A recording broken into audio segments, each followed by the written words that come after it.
juste sur la base de la foi en Christ et non des œuvres de la loi, puisque personne ne sera considéré comme juste sur la base des œuvres de la loi.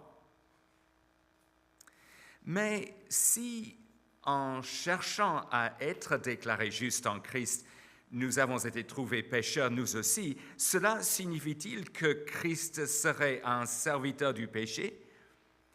Certainement pas. En effet, si je reconstruis ce que j'ai détruit, je me présente moi-même comme coupable, puisque c'est la loi qui m'a amené à mourir à la loi afin de vivre pour Dieu. J'ai été crucifié avec Christ. Ce n'est plus moi qui vis, c'est Christ qui vit en moi. Et ce que je vis maintenant dans mon corps, je le vis dans la foi au Fils de Dieu qui m'a aimé et qui s'est donné lui-même pour moi. Je ne rejette pas la grâce de Dieu. En effet, si la justice s'obtient par la loi, alors Christ est mort pour rien.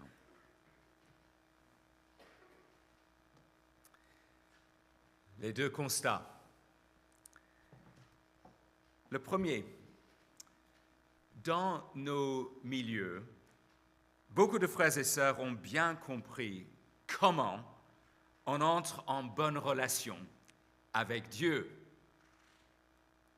C'est par la foi seule, uniquement en plaçant sa confiance en Jésus-Christ, et non pas par ses propres bonnes actions. Le seul moyen par lequel nous pouvons être acceptés par Dieu, c'est la mort de son Fils.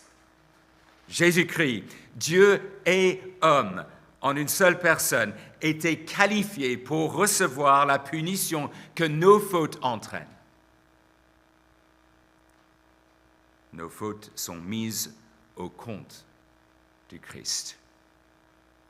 Et sa vie parfaite est mise à notre compte. Nous sommes déclarés justes du fait d'être en Christ. C'est l'Évangile. C'est glorieux.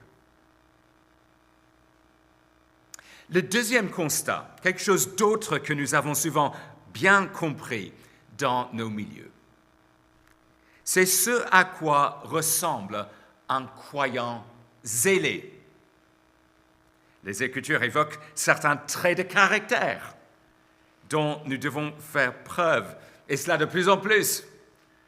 L'amour, la patience, la maîtrise de soi.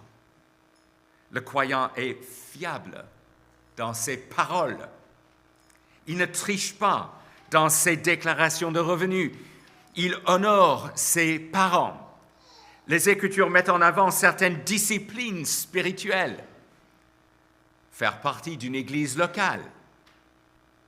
Se mettre à l'écoute de la parole de Dieu. Prier. Il y a aussi certains principes qu'on doit vivre, viser à glorifier Dieu, donc promouvoir l'œuvre de l'Évangile, se mettre au service du Christ. Donc on a bien compris comment on entre en bonne relation avec Dieu, et on a bien compris le profil d'un croyant zélé. Mais il y a quelque chose que peu de personnes, me semble-t-il, ont bien compris. Quelque chose qu'on a très souvent mal compris, à savoir le lien entre les deux, l'articulation entre comment devenir croyant d'un côté et comment vivre en tant que disciple d'un autre côté. Dans mon expérience, le pourcentage de chrétiens qui sont au clair là-dessus est faible. Et les enjeux sont de taille. Nous allons le voir. Prions. Notre Dieu, notre Père, nous marchons sur les traces du psalmiste lorsqu'il déclare « La révélation de tes paroles est claire. Elle donne de l'intelligence à ceux qui manquent d'expérience. » Et nous prions comme lui. Tourne-toi vers moi et fais-moi grâce, comme tu le fais pour ceux qui aiment ton nom. Notre Dieu, notre Père, œuvre en nous, individuellement et collectivement, pour que notre vie soit conforme à ce passage de Galates 2. Nous t'en prions pour ta seule gloire, au nom de Jésus. Amen.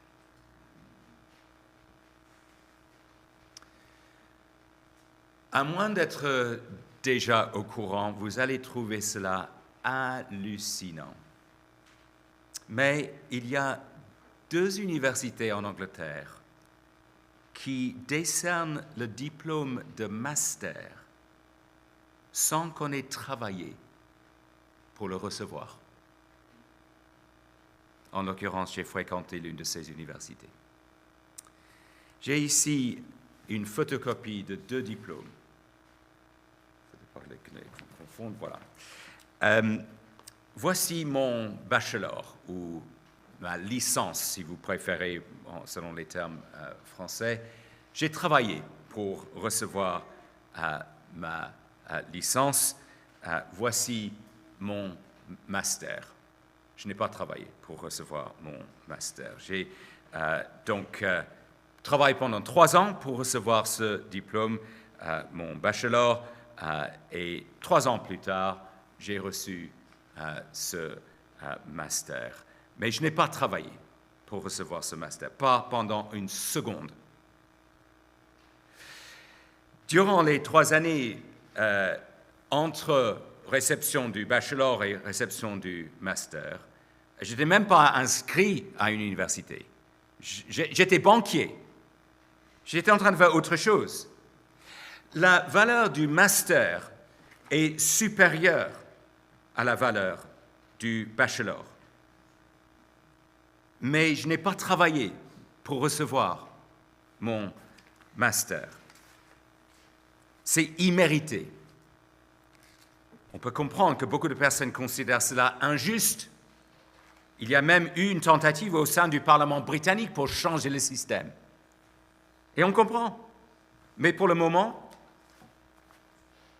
le master, ce diplôme est parfaitement légitime, reconnu, officiel. Je suis privilégié. C'est la grâce. Je vous avais bien dit que vous allez trouver ça hallucinant. Mais il y a quelque chose de beaucoup plus extraordinaire. J'ai un autre certificat que j'ai reçu peu de temps avant mon bachelor. Ce certificat-là déclare que j'ai vécu une vie parfaite, que j'ai été sans faute en action, en parole et en pensée. Ce certificat-là est signé par Dieu. Je l'ai ici.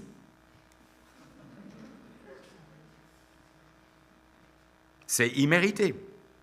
Je n'ai rien fait pour l'avoir. C'est la grâce. C'est parfaitement légitime, mais immérité. La grâce. Or, il faut quand même savoir que je n'aurais pas reçu mon master si j'avais été en prison durant les 3 années entre réception du bachelor et réception du master. Si mon casier judiciaire n'était pas resté vierge, je n'aurais pas reçu le master. Mais la déclaration comme quoi j'avais vécu une vie parfaite a été faite malgré mon casier judiciaire vis-à-vis de Dieu, malgré mes fautes, malgré ma rébellion, malgré mes péchés. Pareil pour toi, si je peux tutoyer tout le monde qui est croyant dans la salle, lorsque tu as placé ta foi en Jésus-Christ. Voilà pour ce qui est du début de la vie chrétienne. On entre en bonne relation avec Dieu gratuitement, comme pour mon master. Mais qu'en est-il de la suite de la vie chrétienne? C'est là l'enjeu de l'épître aux Galates. Cela se dégage particulièrement clairement du début du chapitre 3 et du chapitre 5. Les faux docteurs essayaient d'influencer les Galates de la manière suivante. Chers Galates, vous êtes devenus chrétiens et c'est merveilleux. Et c'est par la foi, c'est par le Christ, c'est par la grâce. Mais maintenant, il faut mener une vie qui soit zélée. C'est normal. Dieu est Dieu. Et afin d'être zélé, il faut bien respecter la loi de Dieu, c'est normal. Mettre en pratique la Torah, donc la circoncision, le sabbat, les règles alimentaires, genre pas de porc, pas de moule, pas de boudin. Et Paul répond ainsi, et c'est notre premier point. Non! Il y a une seule façon de vivre dans la perspective de la justification. Il y a une seule façon de vivre dans la perspective de la justification. On va relire les versets 15 et 16. Chapitre 2 de Galates.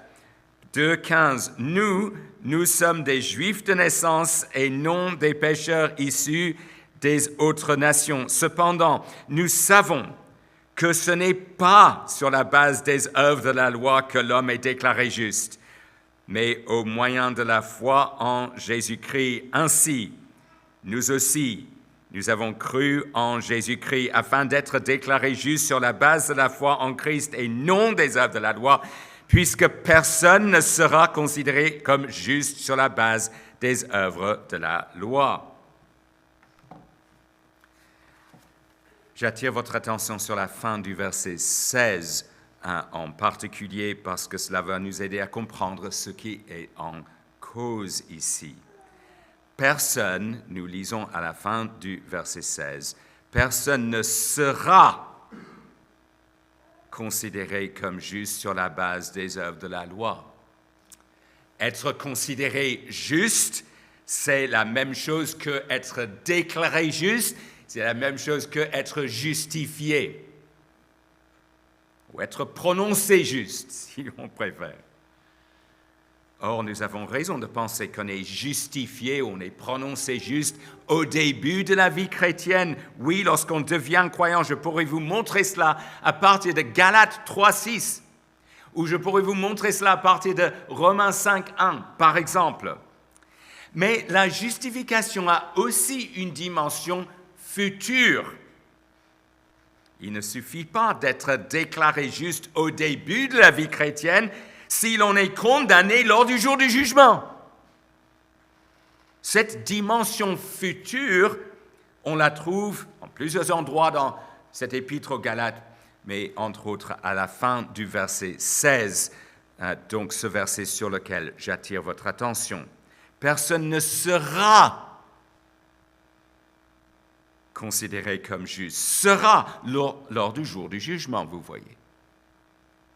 La question dans cet épître n'est pas de savoir comment on peut être justifié au début de la vie chrétienne, mais comment on peut être justifié à la fin.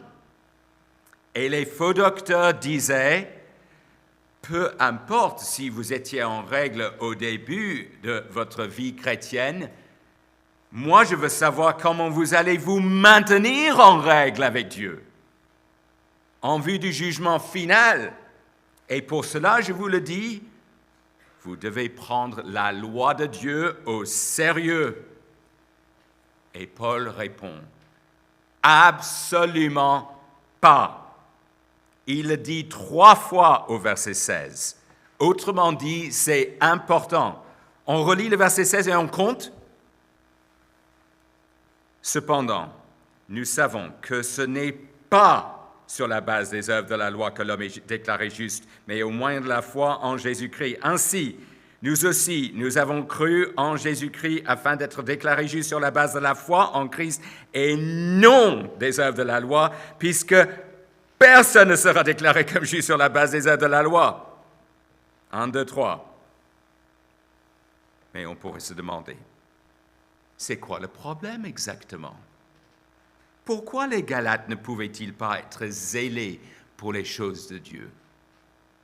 Vouloir respecter sa loi, c'est pas bien? La réponse que cette lettre donne, c'est qu'on ne peut pas séparer cette loi, la loi de Moïse, d'un régime particulier. Il s'agit de l'ancienne alliance.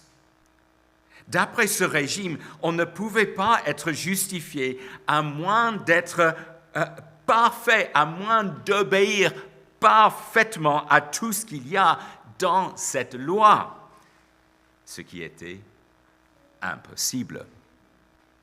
Il fallait un autre régime, la nouvelle alliance, selon laquelle on pouvait être justifié en Christ. Vous allez me dire, nous n'aspirons pas à vivre sous la loi de Moïse. Nous ne courons pas le risque de penser qu'on doit essayer de se maintenir en règle avec Dieu au moyen de la circoncision, au moyen du respect du sabbat, au moyen des règles alimentaires, genre pas de côtelettes de porc. Nous avons compris que le régime a changé. D'accord, très bien. Mais dans nos milieux, les adventistes du 7e jour imposent le respect du sabbat, du samedi, suivant la loi de Moïse. Et beaucoup de personnes dans nos milieux n'ont pas compris que le catholicisme est comme l'ancienne alliance, qui institutionnalise un régime d'œuvres, qui rejette explicitement la justification par la foi seule, qui embrasse un autre évangile qui n'en est pas un.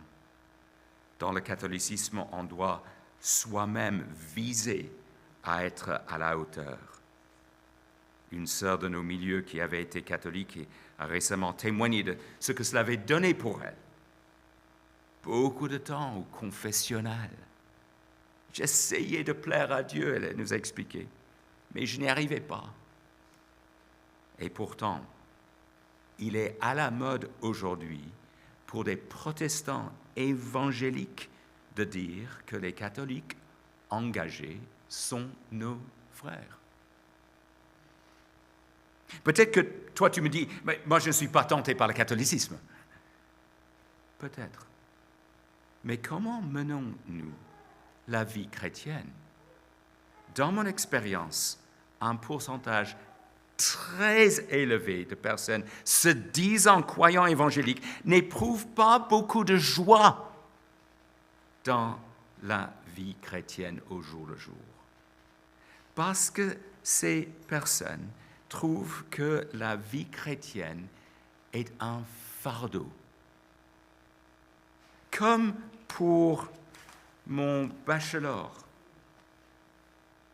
il travaille ou essaye de travailler par sentiment de devoir, en espérant que ce soit assez, mais sans être à la hauteur, ils savent qu'ils ne pourraient jamais recevoir le diplôme, pour ainsi dire. Et c'est une triste affaire pour ces personnes. Elles viennent à l'église en traînant les pieds, elles essayent d'avoir un moment pour lire la Bible et prier, mais elles se sentent coupables parce qu'elles n'y arrivent pas trop, et elles essayent d'être patients avec leurs conjoints, leurs parents, leurs enfants, mais ça ne marche pas trop et tout est terriblement usant. Interrogeons-nous à ce titre. Qu'est-ce qui se passe? Il y a un indice dans le contexte qui précède immédiatement notre passage. Qu'est-ce qui a conduit Pierre? Qu'est-ce qui a conduit Pierre à se fourvoyer sur cette question? L'apôtre Pierre, champion de l'Évangile, qui est amené à se comporter de façon à nier l'évangile de la justification par la foi seule. Pourquoi? Réponse dans le verset 12, Galates 2, 12. La crainte des autres. La crainte des autres. Est-ce que ça n'explique pas beaucoup chez nous aussi? La crainte de ce que certaines personnes risquent de penser de nous ou de faire contre nous. Et donc, nous savons que nous sommes censés être des croyants zélés et nous pensons aux attentes des autres. Oh oui, il faudrait qu'on arrive à temps à l'église dimanche matin. Sinon, qu'est-ce que le pasteur pensera de moi?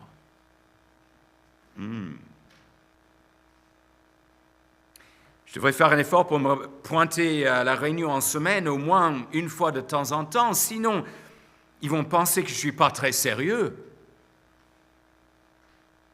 Ah non, je ne vais pas chercher de l'aide sur cette question de piété, mon péché récurrent, parce que si cela était connu de tout le monde, ça nuirait terriblement à ma réputation. Si les autres savaient que j'avais ce péché-là, et vous vous étonneriez de découvrir que certains croyants très respectés et exerçant même des responsabilités dans telle ou telle église locale sont paralysés par la peur de tel ou tel autre responsable dans l'église. La peur que leur prestation ne soit pas considérée comme étant à la hauteur. Et lorsque la prestation n'est pas à la hauteur, ça peut entraîner la dépression. Et la parole de Dieu répond, il n'y a qu'une façon de vivre et ce n'est pas comme ça. Ce n'est pas en m'appuyant sur ma propre prestation, mais sur celle du Christ. Quelle libération, quelle sécurité, quel soulagement, quelle joie, quelle assurance que de trouver mon identité en Christ, sachant que Dieu sourit à mon égard parce que je suis en lui. C'est là la seule façon de vivre. Parfois, ce qui se passe, c'est que tel responsable peut être frustré par le manque de zèle, essaie de bétonner les bons comportements, de verrouiller le zèle, de créer les conditions nécessitant telle ou telle façon de se conduire. Je peux vous citer un exemple d'un groupe dont j'ai croisé d'anciens membres, un groupe qui s'appelle Kwazisa-Buntu. Personne ne peut manquer une réunion, se dire malade, se sentir fatigué. Pour les femmes, il y a une interdiction de porter des bijoux et du maquillage, et seules les jupes ou les robes longues sans fente sont autorisées. Chacun est appelé à ne pas quitter la réunion s'il reste un seul péché non confessé. Le responsable pense qu'une prière générale pour le pardon est trop bon marché et se contente seulement d'une confession détaillée et continue de ses péchés par les membres. Et cela donne lieu à une culpabilité écrasante et ou à une certaine satisfaction de soi si l'on arrive à suivre le mouvement, à cocher les différentes cases.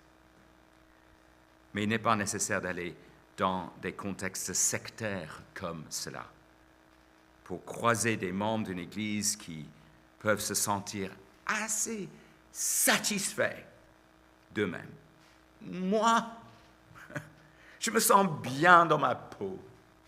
Parce que si quelqu'un va avoir son diplôme en quelque sorte, ça c'est le bachelor, si quelqu'un va avoir le diplôme, mais c'est bien moi. J'y réussis, moi. Je me porte volontaire pour toutes sortes de tâches dans l'Église. On peut compter sur moi et c'est précieux pour l'Église. Moi, je vais au-delà de ce qui est même suggéré dans l'Église pour ce qui est des lectures bibliques. Moi, j'arrive à lire la Bible en entier tous les ans. Je prie au moins 25 minutes par jour, ce qui est plus que certains pasteurs.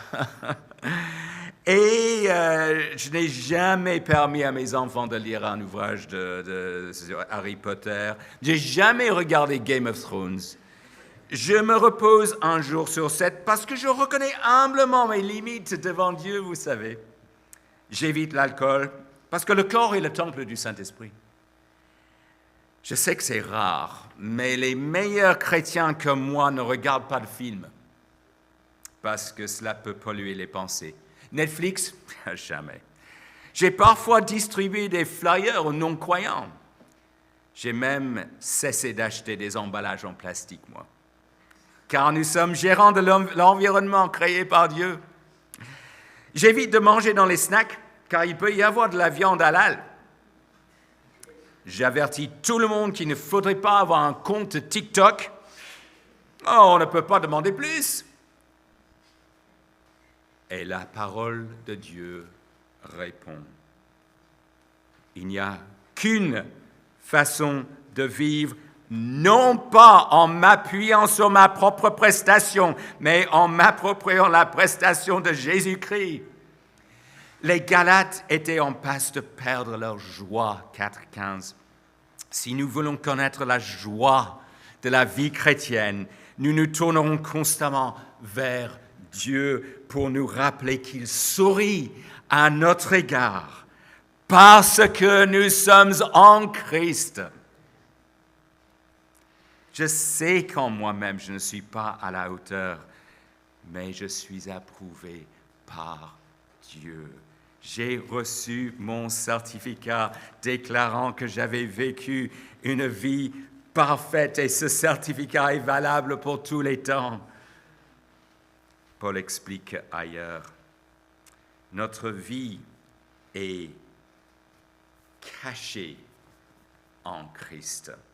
Sa vie parfaite représentée par ce mouchoir blanc, sa vie parfaite nous recouvre, compte pour nous aux yeux de Dieu. Je me débarrasse donc de la mentalité « qu'en est-il de ma prestation ?» que ce soit vis-à-vis de Dieu, vis-à-vis des autres, en fonction de la crainte de ce que les uns et les autres vont penser de moi. Ce sont les faux docteurs dans cet épître qui se préoccupent de comment ils sont perçus par les autres, 6,12. En revanche, je cultive une mentalité qui dit « Gloire à Dieu pour la prestation du Christ ».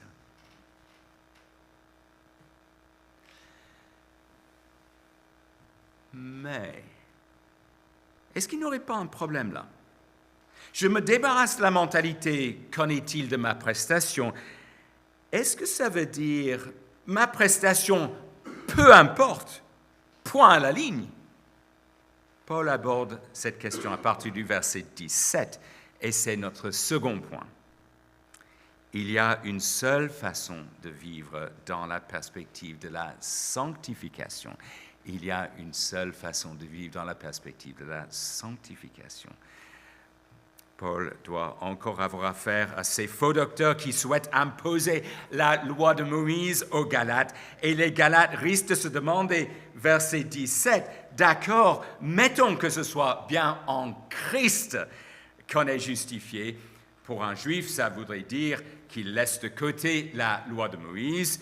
Cela veut dire que le juif est tout aussi barbare que n'importe quel non-juif, pas très impressionnant au plan éthique, pour ne pas dire clairement pécheur. Autrement dit, la justification par la foi seule favorise le péché.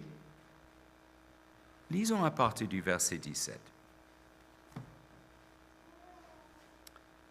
Mais si, en cherchant à être déclarés justes en Christ, nous avons été trouvés pécheurs nous aussi, cela signifie-t-il que Christ serait un serviteur du péché? Certainement pas. En effet, si je reconstruis ce que j'ai détruit, je me présente moi-même comme coupable, puisque c'est la loi qui m'a amené à mourir à la loi afin de vivre pour Dieu. Je peux paraphraser? Si jamais un juif voulait se replacer sous le régime de la loi, à ce moment-là, il serait en train de promouvoir le péché. Parce que si l'on est sous le régime de la loi, on ne peut pas vivre pour Dieu, pour sa gloire.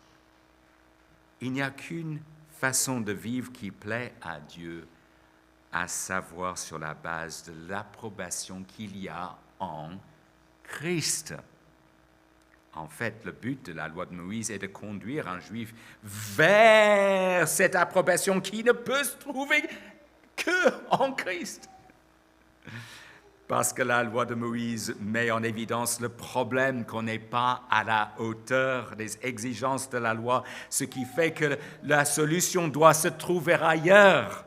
En effet, le juif doit mourir, lisons-nous, doit mourir à la loi en vue de pouvoir vivre pour Dieu. C'est fini la loi. Il doit faire le deuil de toute cette histoire de ne pas manger des moules, des saucisses, comme moyen de plaire à Dieu. Ça ne va jamais marcher, parce que la loi dit aussi aimer Dieu parfaitement et aimer son prochain parfaitement. La loi est donc censée éjecter le juif en dehors de la sphère de la loi pour trouver le Christ. Si tu es en train de dire, mais moi je ne suis pas juif, James, sache que la parole dit que ta conscience remplit un rôle semblable à la loi de Moïse. Elle exige un certain niveau de moralité chez nous. Elle donne lieu à la culpabilité lorsqu'on ne la respecte pas. Rien qu'une pensée amère, une pensée malsaine ou de luxure, et on n'est pas à la hauteur. Et la conscience nous inculpe. La conscience devrait nous conduire à nous désespérer de nous-mêmes en vue de trouver la solution ailleurs, en Christ. Par la foi seule, il n'y a qu'une façon de vivre. Non pas en m'appuyant sur ma propre prestation, mais en m'appropriant la prestation du Christ. Et est-ce que cela ne favorise pas le péché? Non, c'est l'inverse. Parce que du fait d'être en Christ, il y a, et je suis tellement réjoui par tout ça, une triple motivation, une triple puissance à l'œuvre dans ma vie. Lisons les versets 19 à 20. Puisque c'est la loi qui m'a amené à mourir à la loi afin de vivre pour Dieu, j'ai été crucifié avec Christ. Ce n'est plus moi qui vis, c'est Christ qui vit en moi. Et ce que je vis maintenant dans mon corps, je le vis dans la foi au Fils de Dieu qui m'a aimé et qui s'est donné lui-même pour moi. Triple puissance à l'œuvre d'abord. Une puissance provenant d'une rupture avec mon passé. Si je suis en Christ, j'ai tourné la page. Je ne suis plus en Adam. Mon ancienne vie dans le péché n'existe plus. Mon ancien moi a été crucifié. Et donc je sais que le péché n'a aucun sens. Et cela me motive à ne plus vivre dans le péché, vous voyez.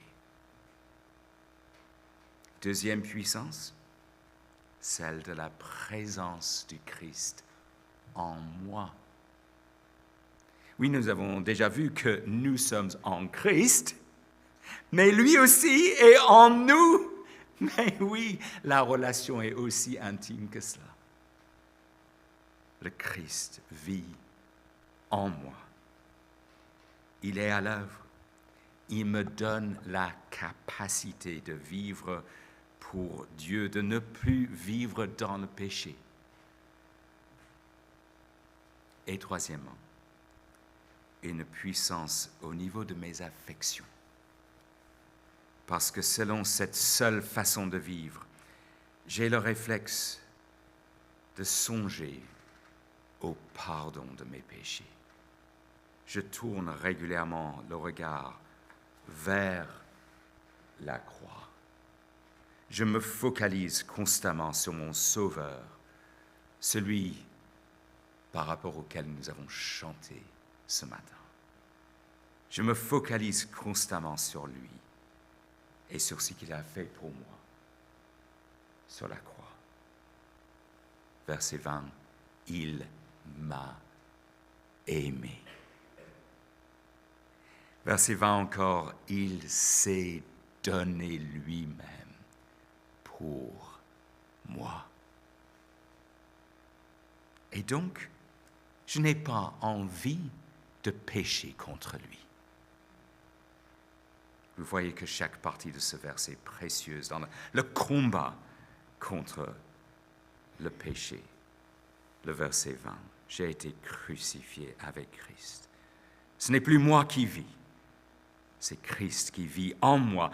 Et ce que je vis maintenant dans mon corps, je le vis dans la foi au Fils de Dieu qui m'a aimé et qui s'est donné lui-même pour moi.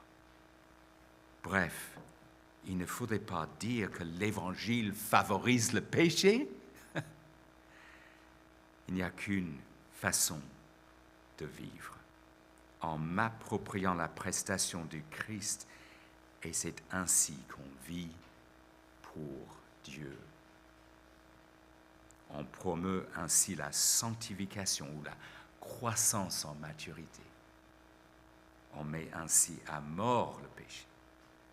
On devient ainsi de plus en plus un croyant zélé qui souhaite se rendre à l'Église pour Dieu, qui souhaite prier, qui souhaite servir, qui souhaite promouvoir l'Évangile, qui souhaite remplir correctement sa déclaration de revenus, qui souhaite faire preuve de bienveillance envers son conjoint.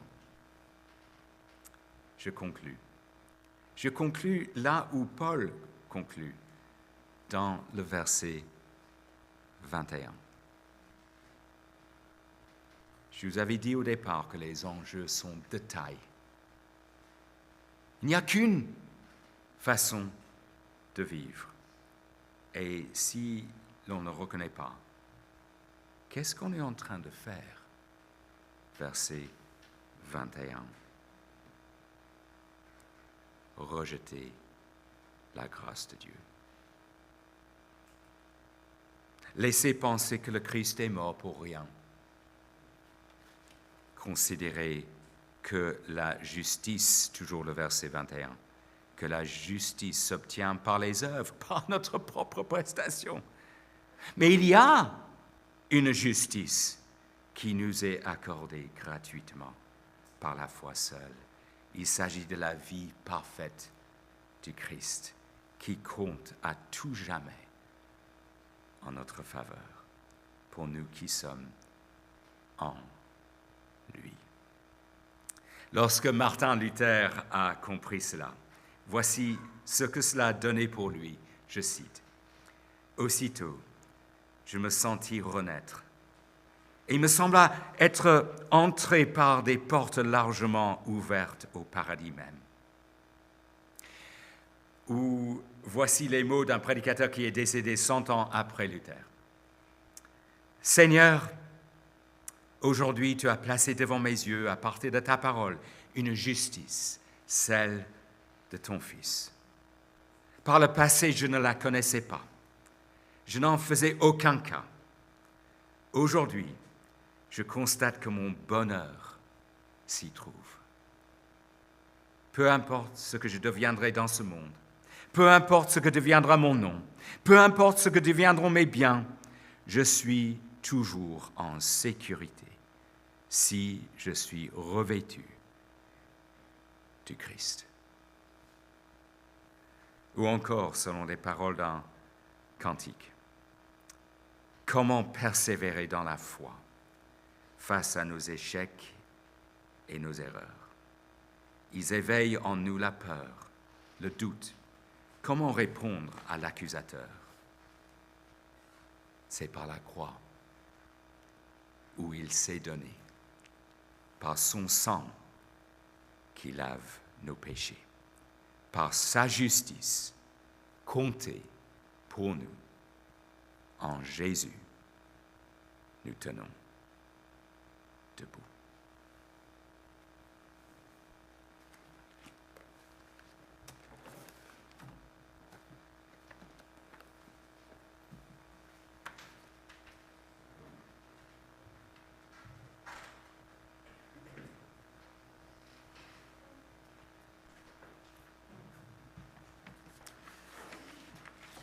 Merci James pour la prédication. Je vous invite à vous lever, nous allons chanter « Non pas moi, mais Christ en moi ».